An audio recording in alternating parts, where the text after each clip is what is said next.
किसी गांव में एक चौधरी साहब रहते थे और उनके साथ उनका एक नौकर भी रिहायश पजीर था। वो नौकर जात का मिरासी था। चौधरी साहब और नौकर दोनों बहुत ज्यादा ठंडे मिजाज के मालिक थे और किसी भी काम को बहुत ज्यादा देर के बाद पाया तकमील तक पहुंचाते थे।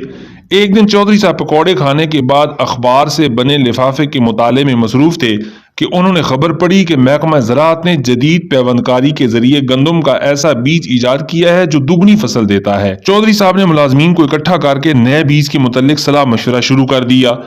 1 साल तक सलाह मशवरा चलता रहा। साल के बाद ये फैसला हो गया कि आने वाले साल वो बीज जरूर खेतों में बोया जाए जिससे दुगनी फसल होती है।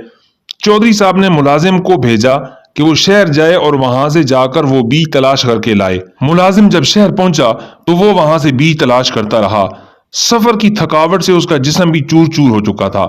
उस शहर में उसके बहुत ज्यादा रिश्तेदार रहते थे, लिहाजा उसने फैसला किया कि क्यों ना सारे रिश्तेदारों के घर कुछ देर के लिए ठहरा जाए और थकावट भी उतारी जाए और बीज भी तलाश किया जाए। इस तरह थकावट उतारते और बीज तलाश करते हुए उस मिरासी मुलाजिम को 1 साल का अरसा गुजर गया। 1 साल के अरसे के बाद चौधरी साहब ने एक और मुलाजिम को भेजा कि जाकर मिरासी को तलाश किया जाए और बीज भी फौरी तौर पर मंगवाया जाए। दूसरा मुलाजिम जब उस शहर में पहुंचा और मिरासी को तलाश किया, तलाश करने के बाद बीज की तलाश में निकल खड़े हुए। मजीद 1 साल बीज तलाश करते रहे। बीज जब मिल गया तो बीज की बोरी सर पर उठाए चल पड़े। जब चौधरी साहब के घर के करीब पहुंचे तो वहां पर शदीद बारिश की वजह से हर तरफ कीचड़ ही कीचड़ था। मिरासी ने गंदम के बीज की बोरी सर पर उठाई हुई थी।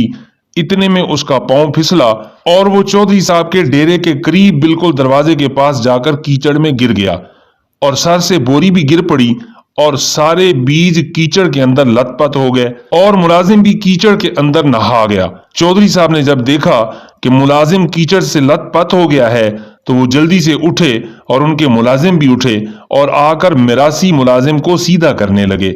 मिरासी मुलाजिम दोनों हाथ जोड़कर चौधरी साहब से कहने लगा, चौधरी साहब, एक तो आपकी जल्दबाजियों ने हमें मार दिया है। आप जो भी फैसला करते हैं उसको फौरी तौर पर पाया तकमील तक पहुंचाने की कोशिश में लग जाते हैं। अभी 3 साल ही का अरसा तो बीता था, कौन सी इतनी जल्दी थी इस बीज को बोने की? जरा कुछ देर आराम से इस काम को कर लेते। रियल डायरी पीके चैनल को सुनने वाले मोअज़्ज़िज़ दोस्तों, ऐसा ही कुछ हाल मौजूदा हुकूमत का है। इमरान खान साहब ने वादे किए कि जो ही हम हुकूमत में आएंगे करोड़ों नौकरियां देंगे, करोड़ों घर बना देंगे और मुल्क से गुर्बत को तो खत्म ही कर देंगे। तो जनाब अभी आप इंतजार करें, उनको टाइम ही कितना हुआ है पीटीआई की हुकूमत आए हुए, गुर्बत भी खत्म हो जाएगी, करोड़ों नौकरियां भी मिल जाएंगी और करोड़ों घर भी बन जाएंगे। कौन सी इतनी जल्दबाजी है? अभी कितना सा टाइम हुआ है? रियल डायरी पीके चैनल को सुनने वाले मोअज़्ज़िज़ दोस्तों, घबराना नहीं है, इंतजार करना है। एक तो सारी कौम जल्दबाजी में पड़ जाती है। कितना सा अरसा बीता है कि आप इमरान खान साहब से नाराज होने लग गए हैं। याद रखें, अगर इमरान खान साहब हुकूमत में रहे तो सारे यूरोप से और सारे अरब ममालिक से लोग नौकरियां छोड़कर पाकिस्तान में नौकरियां करने आ जाएंगे और इस वक्त का आप इंतजार करें, जल्दबाजी करने की कोई जरूरत नहीं है। ये इमरान खान साहब का वादा है।